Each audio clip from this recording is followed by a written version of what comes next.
The night he told his wife that another woman was carrying his child, she smiled, hugged him, and said congratulations. But deep down, he couldn't sleep. He was too scared that his wife would kill him while sleeping. Her silence and reaction was so terrifying. As in, how do you explain a woman who welcomes her husband's side chick with a party, calls her my sister, offers her the marriage bed, and says you are welcome to our home? What is her motive? What is she plotting? Is it for the best? Sit tight. Let's find out. It all began when Ekene woke his wife up in the middle of the night. I got another woman pregnant, Ekene said to his wife. He had decided to tell her the truth instead of hiding it.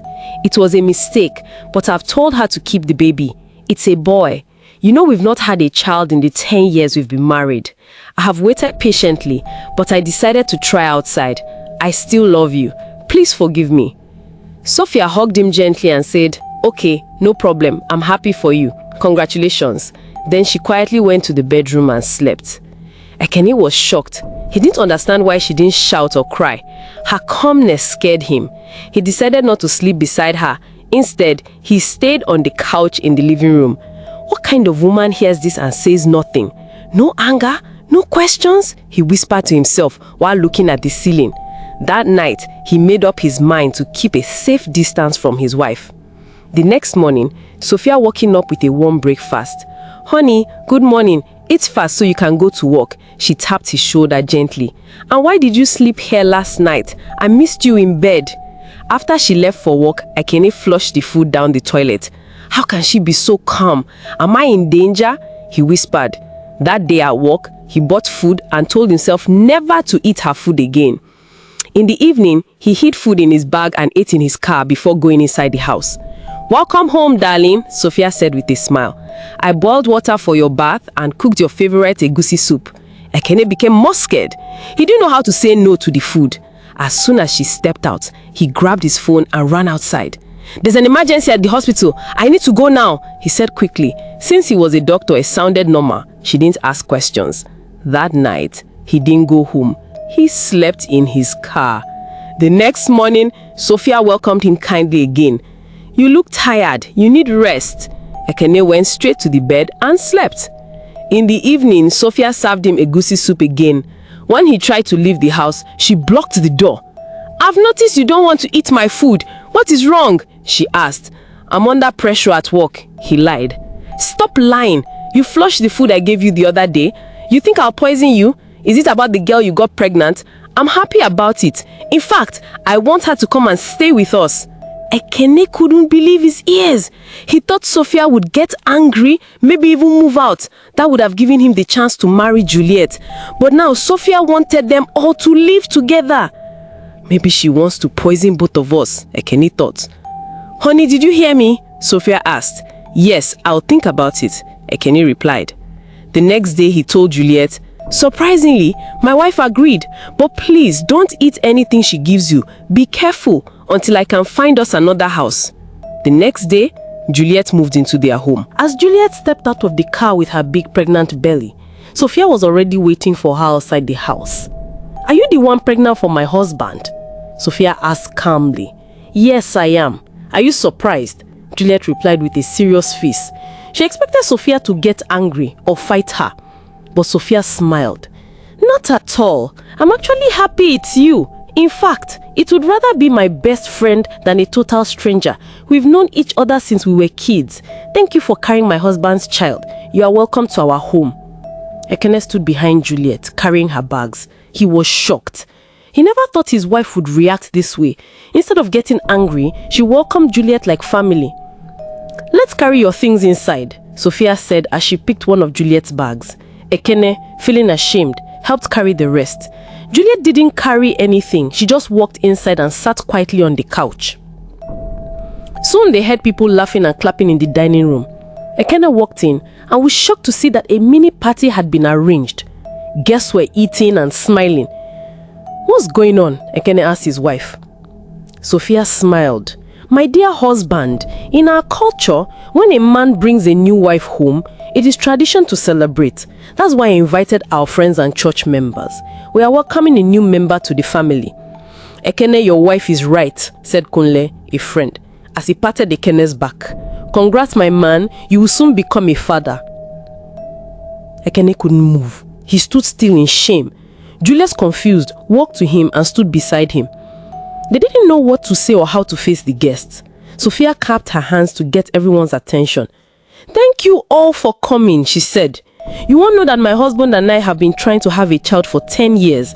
I have gone to hospitals, prayer houses, even native doctors. Nothing worked.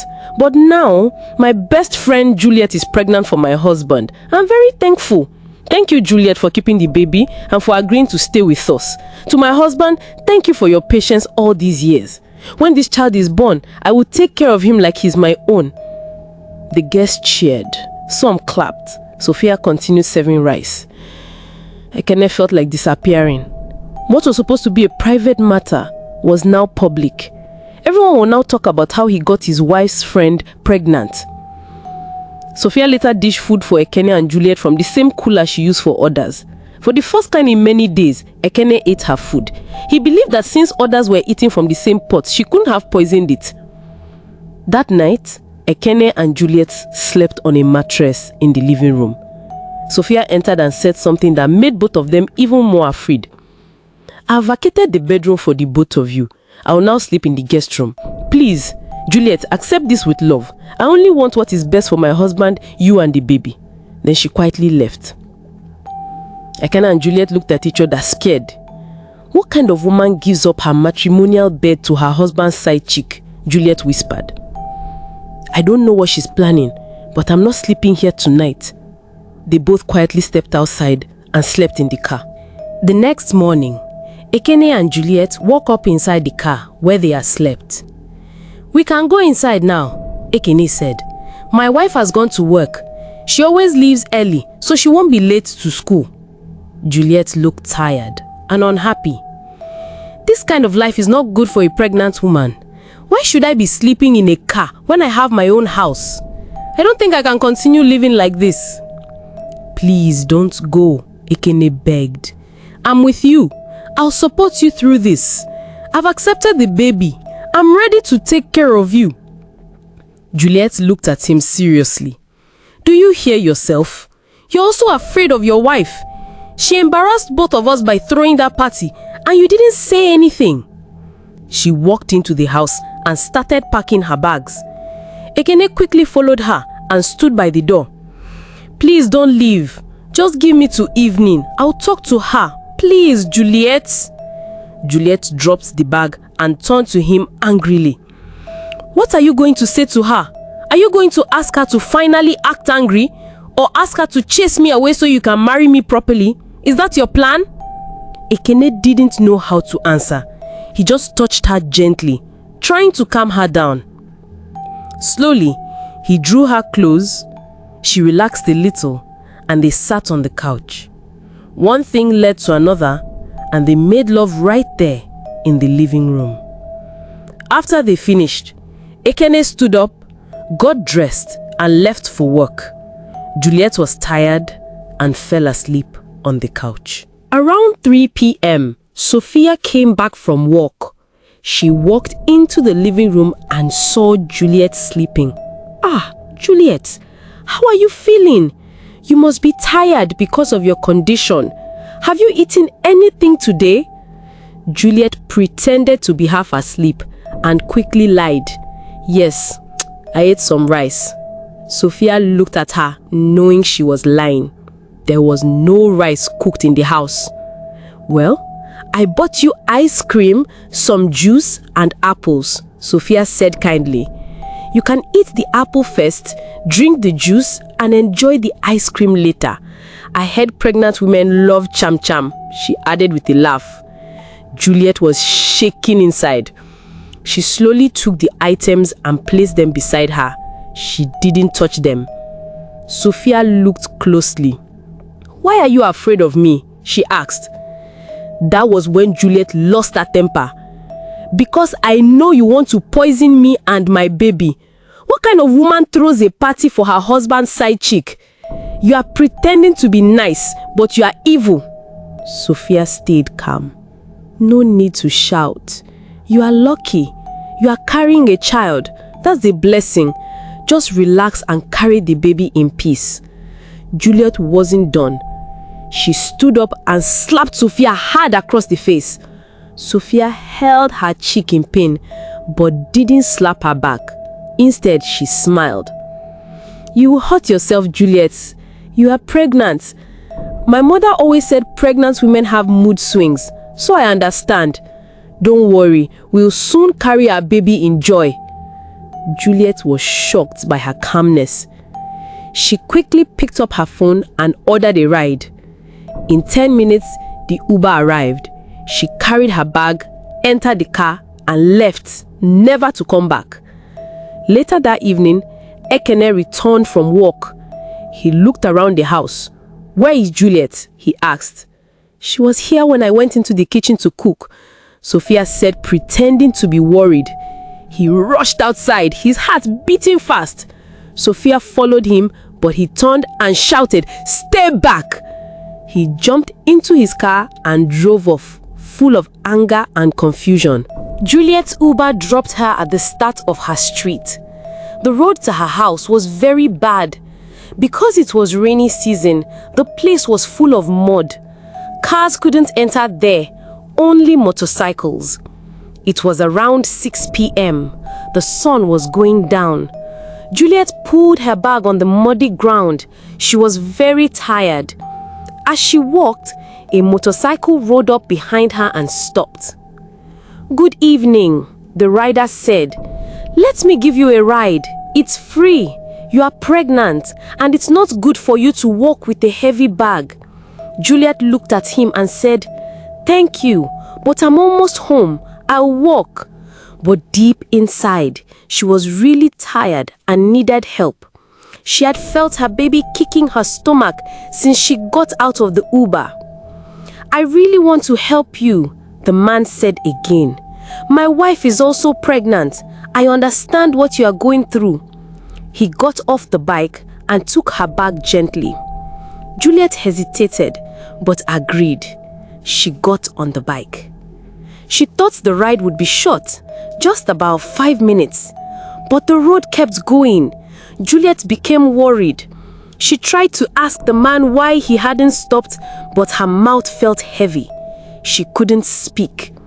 Her body felt weak. Her arms and legs couldn't move. It was like someone tied her down with invisible ropes. She wanted to hit the back of the bike rider and tell him to stop, but her hands couldn't move anymore.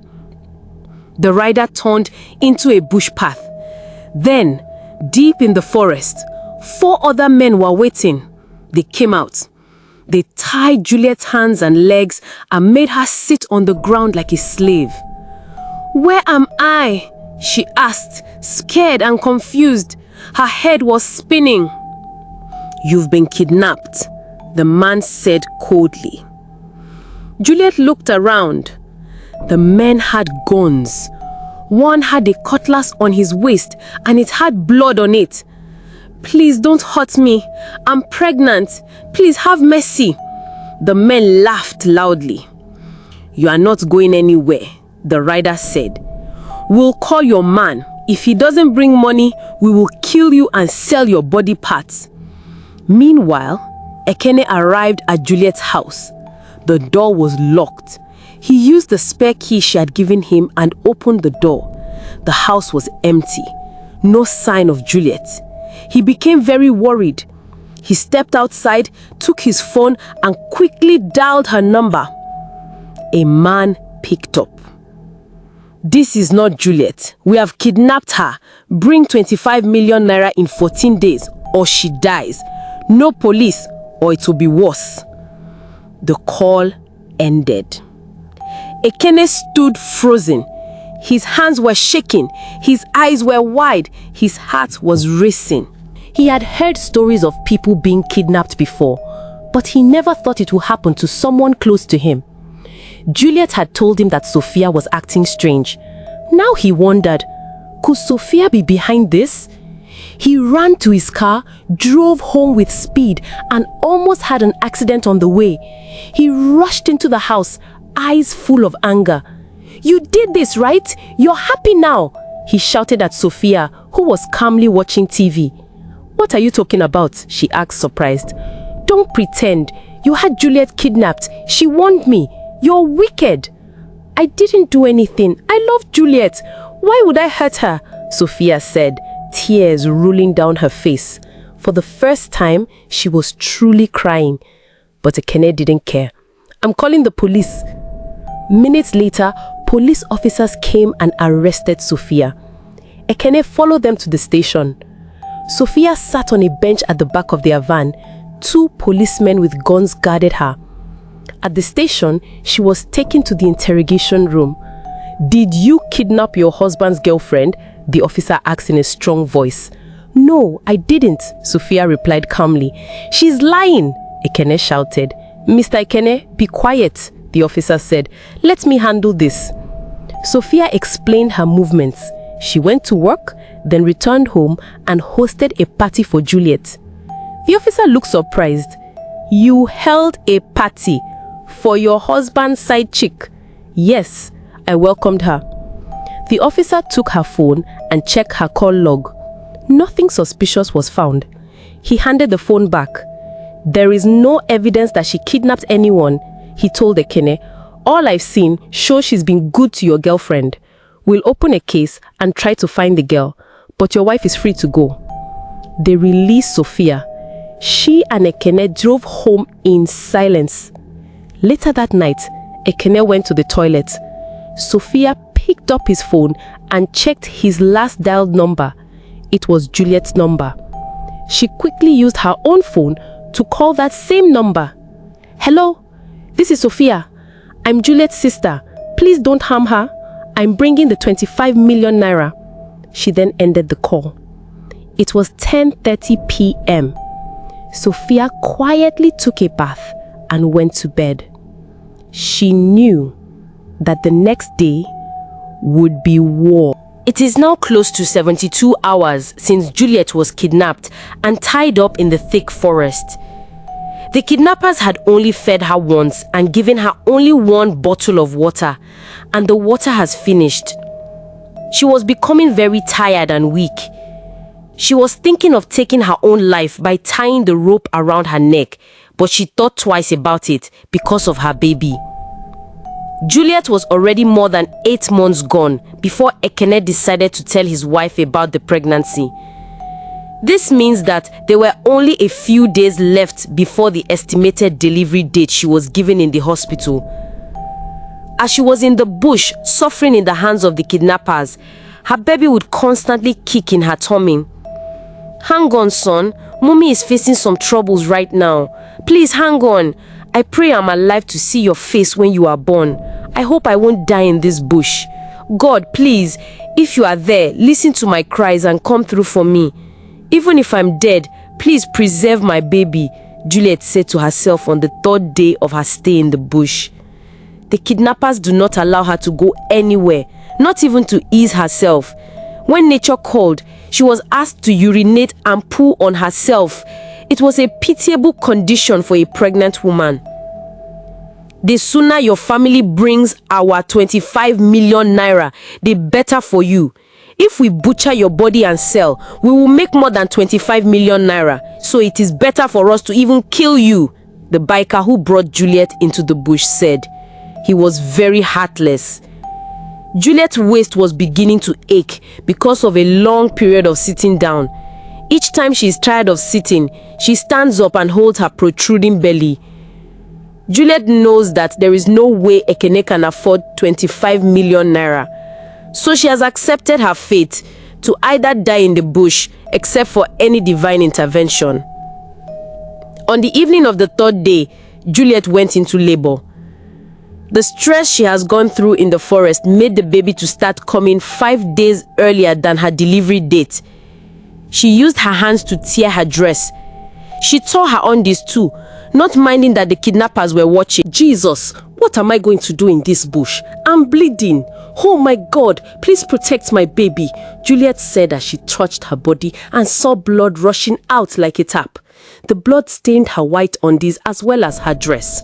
She did not know what to do. She did not know whether to ask for help from the kidnappers or to just keep calm and endure the pain. But it is impossible to endure labor pain.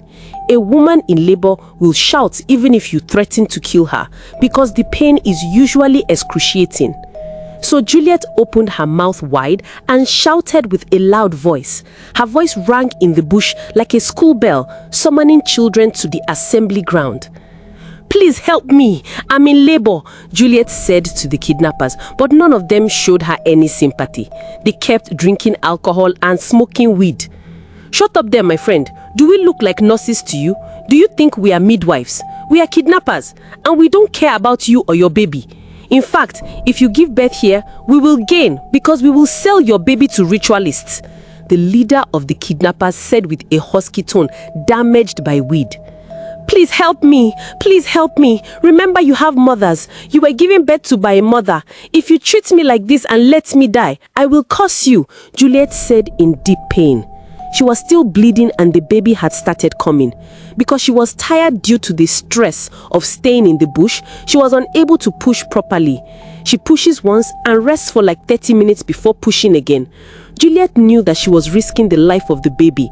The nurses at the clinic where she goes for antenatal care taught her that pushing too little could kill a child because the baby could hang in the pelvic and suffocate. But she was simply tired. It was not her fault.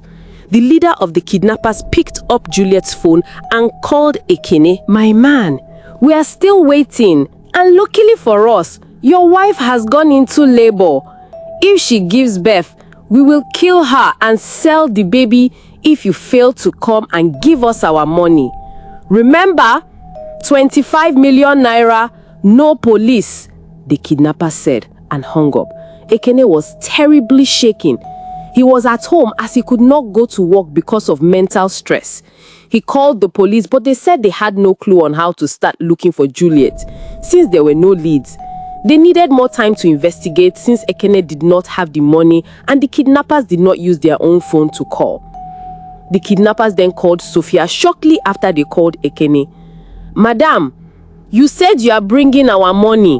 We have waited 2 days now and you are nowhere to be found. Well, we just want to inform you that your sister has gone into labor, and if she gives birth inside this forest, we will sell the baby. You better hurry up, the kidnapper said. Just give me 2 hours, I will be there. Send me the location. Trust me, I have your 25 million naira. Please, give her a helping hand so that she will give birth. If she gives birth successfully and I meet her and the baby alive, I will give you guys 50 million naira instead of 25 million naira. I'm at the bank withdrawing the money right now as I speak, Sophia promised. She sounded very calm and confident, such that she managed to convince the kidnappers. There is nothing money cannot do. The kidnappers cracked at the mention of 50 million naira and they now made it their duty to make sure Juliet stayed alive. But it was a tough job. All the 5 kidnappers went to where Juliet was. She was still trying to push, but she had become very weak, such that she was no longer talking loudly. She has lost so much blood and the baby's head could be seen. But the kidnappers could not help her as they got scared because all of them has never seen a pregnant woman pushing out a baby. When they looked at the baby's head and how it was coming out from the tiny space, all of them stepped back as they were terrified by the natural birth process. None of them said or did anything to help as they shivered and went back and continued drinking and smoking. Meanwhile, Sophia had gone to a printer who prints books and asked him to print fake 1,000 naira and 500 naira notes for her. The printer printed fake 10 million naira and used the money to fill one bag. The money looked very real and freshly minted. It was a smart move by Sophia, but if the kidnappers discovers, death could follow. When she finished arranging the fake money, she picked up the bag and started going the direction the kidnappers had told her on the phone. She called the police and told them of her plans. They followed her to the bush, but they parked their van far away and took strategic positions while only Sophia went to meet the kidnappers. Time is ticking and danger is looming. Sophia stepped into the bush with courage. She had the bag of fake money on her head. As she was walking, a long branch of tree entangled on the hand of the bag and it fell from her head. Sophia also fell violently and her white jean trouser got badly stained. She was injured as the skin on her right hand cracked open and blood gushed out. She lifted the bag again and continued walking, this time more careful to avoid falling. She walked very deep into the bush and still there was no sign of the kidnappers. Sophia decided to call them. "Hello, I'm here with the money, but I can't find you. Can you be a little more specific with the description of the location? What kind of tree should I watch out for?" Sophia asked the kidnappers. She was getting tired and night was falling, such that things could get messier if she couldn't find them before it became dark. "Keep coming straight through the tiny footpath until you get to the big baobab tree," the kidnapper said. Just that moment, Sophia realized that she was not following any tiny footpath. She had missed her way. When she was about entering the bush, she had seen the footpath but did not follow it. Sophia thought kidnappers wouldn't use that road. "Oh my God, I'm on the wrong path.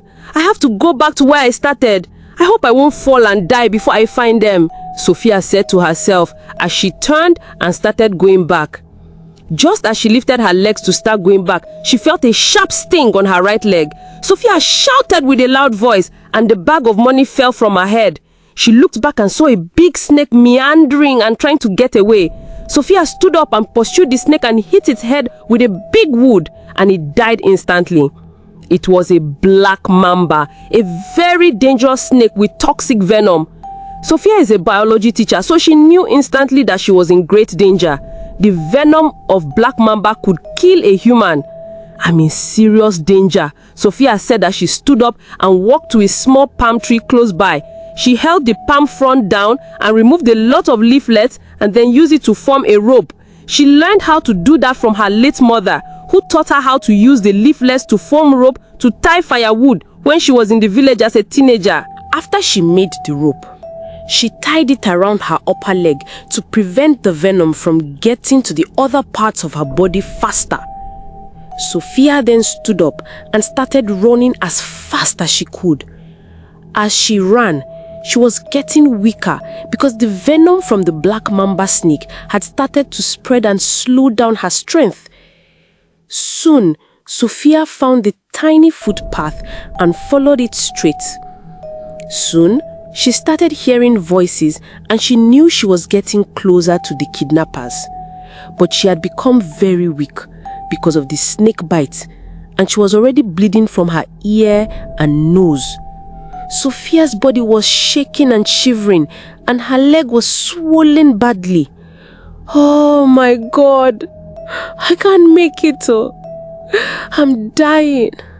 God, please come to my rescue," Sophia said as she fell down flat and the bag of money fell from her head. She was no longer far from the kidnappers. All she needed to do was to take a few steps and she would be there. But her human strength failed her. Sophia felt dizzy and her head was too heavy for her neck. She lay down flat and her face was directly facing the evening sun that was fast going to sleep. Sophia shut her eyes as death knocked on her door. "I'm sorry, Juliet. I couldn't make it. Please forgive me," Sophia said as she shut her eyes. But just a few seconds later, it started raining. As the heavy rain poured on her body, she kind of regained a little strength and decided she's not giving up. "I will make it," Sophia said as she lifted herself up with positive energy. She ran quickly and then within 10 minutes she located the kidnappers. "Here is the money," Sophia said as she dropped the bag on the ground. The kidnappers surrounded her with guns. One of them unzipped the bag and nodded his head in approval. None of them thought of checking the money to see if it was real or not. It was like someone poured charms into their eyes. They picked the money and started going away. Now, where is Juliet, my sister? Sophia asked. She was still standing, but there was no more strength in her body. She was shaking and shivering like a hen beaten by heavy rain. Over there, your sister is right behind you, the biker who kidnapped Juliet said. Sophia turned and saw Juliet lying down in mud water, with the head of the baby still trying to come out. She rushed to meet her, but it was becoming too late. Juliet could not push anymore, and the baby was going to die if nothing is done about the situation. Juliet, Sophia managed to say Sophia's name. Her voice was very tiny. You came for me? Juliet asked. Yes, of course. I could never leave you behind. You are my sister. We have been friends since childhood. Just because you made a mistake does not mean I will abandon you. Now let's push out this baby and leave this place in joy, Sophia said to Juliet. Unknown to her, Juliet was weak and cannot push. I want you to do something for me. Bring a sharp stick, Juliet said to Sophia. Sophia ran around and found a stump of stick that really looked very sharp. Here is the stick, Sophia said. She bent down and was massaging Juliet's belly as if she wanted to push out the baby. It wasn't working. Stop! It won't work. The baby will die if it stays any longer. Use this stick and tear me up down there. Give me a big tear and bring out the baby, Juliet said. But Sophia wanted to talk, but Juliet interrupted. Don't say anything, just do it, Juliet shouted. Sophia was still shaking, but she managed to properly tear Juliet down there like a nurse. Juliet shouted as blood gushed. She gently held the baby's head and pulled him out. It's a baby boy, Sophia shouted out of joy. Soon, the baby started crying. When Juliet heard the cries of the baby, she was very happy, but she knew she won't be around to nurture him.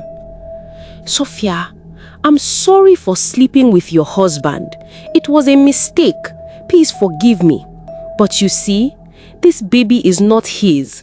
I thought I could use the lie and take your husband, but look where I found myself. Your husband didn't get me pregnant. My boyfriend did. But I really liked your husband. Please take care of the baby. Take him as your own child and bring him up in a good way, Juliet said. She was talking very slowly. I know that my husband didn't get you pregnant. I discovered 1 year ago that my husband is impotent, but I have not told him because it would affect his ego. That's why when he said he got you pregnant, I knew it was not true. But I was determined not to let this destroy the relationship I have with you. That's why I have been acting the way I did. Honestly, I had no evil intentions, Sophia said. Both of them were now crying, and it was still raining, and Sophia was still holding the baby. Please, give me the baby, Juliet said. She took the baby and held him on her chest. The baby's umbilical cord was hanging down and touching the wet ground. Goodbye, son. I love you, Juliet said as she died. Juliet! Juliet! Juliet! Sophia shouted, but it was all over. She took the baby from Juliet and stood up to leave. Just then, the kidnappers came back. This money is fake. Give me that baby at once, one of them said. You would have to kill me first before taking this baby, Sophia said with a strong voice. Hold it right there. It was the police. They came from behind the kidnappers and had all of them arrested. Sophia was taken home by the police. This is your baby, she said to Ekene, her husband. Ekene was very happy. She narrated all that happened in the forest, but she never mentioned that the baby was not his. She kept that as a secret till date, but she also earned the respect of her husband, who now treats her like a queen.